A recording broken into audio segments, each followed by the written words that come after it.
Hey, what's going on, everybody? Today, the February Battlefront update dropped for PS4, PC, and Xbox One, and it came with a few cool new things.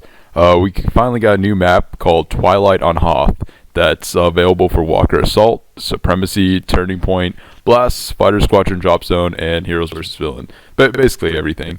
And geez, this map is beautiful. It's another Hoth map, but this one is actually really different, and we haven't seen anything like this before. It takes place at night, kind of dusk time, and geez, just like it looks humongous. That's the first thing I noticed. It's really expansive, and there's just so many different like levels to it and little caves and stuff. They have a lot of flares in areas and some crashed like ships that look very beautiful, and it's a really detailed map, and I'm impressed that this was one of the free maps they gave out. Very cool stuff there, and it seems like it's going to be a lot of fun.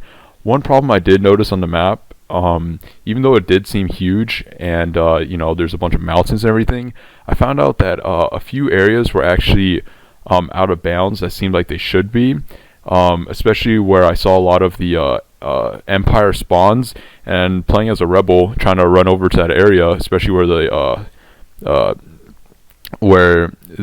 walker was, the AT-AT, we weren't able to. I wasn't able to get into that area, and it said I was out of bounds, and I ended up dying. So there might just be a little tweak or something just to limit the map size somehow, but that was one thing. Another new thing we got a new mission, a new survival mission. And I have to be honest, this one's kind of disappointing. Survivor missions have never been that great, but at least there's something, and they're kind of fun to play with friends. But geez, this one is just the Hoth map that we had for the smaller maps. The one usually for like heroes and villains. So it's just that map. And they didn't even add really any cutscenes or any, at least the other ones try to give you like a little, like a temp of a story. Not that it really matters much, but it's the same map and no additional story. It's just simple as that. On top of that, we got a few other little tweaks. They announced that the Jakku DLC is just going to be standard with all the games now. So, maybe those maps have a bigger, audience, so that's kind of cool. They made a few other changes. One actually really cool change they added was they added a film grain setting into the video menu. So now you can go and like change it from 0 to 200%. I didn't notice a huge difference in it, but it's a cool little feature, and it's fun to tweak around with. On top of that, I'm looking at the page now to see if there's any other changes. A few changes to weapons, of course. Damage against air vehicles was increased. Bowcaster has increased damage, but smaller blast radius. Barrage seems to be the cooldown was reduced, but the damage was increased. Homing shot, which was nerfed badly last time and kind of became unplayable, has lost 0.3 of a second for lock time, so I guess that's something. A few other things for the cycle rifle. The speed while aiming has increased. The bullet speed has increased. The pulse rifle movement speed has increased. A few other bugs. A bug with the orbital strike fixed. Another decent change they made was the A-wing now has an increased hitbox size, because I know that was a big problem. A lot of people were complaining about that one. And also, now it takes damage. The A-Wing takes damage against ATSTs when it has a shield active. A few other changes with the Slave, the ATSTs, AT-AT, just make sure, fix a few bugs with the orbital strike. Same with the airspeeder. Let's see. And most of the other changes seem pretty self-explanatory.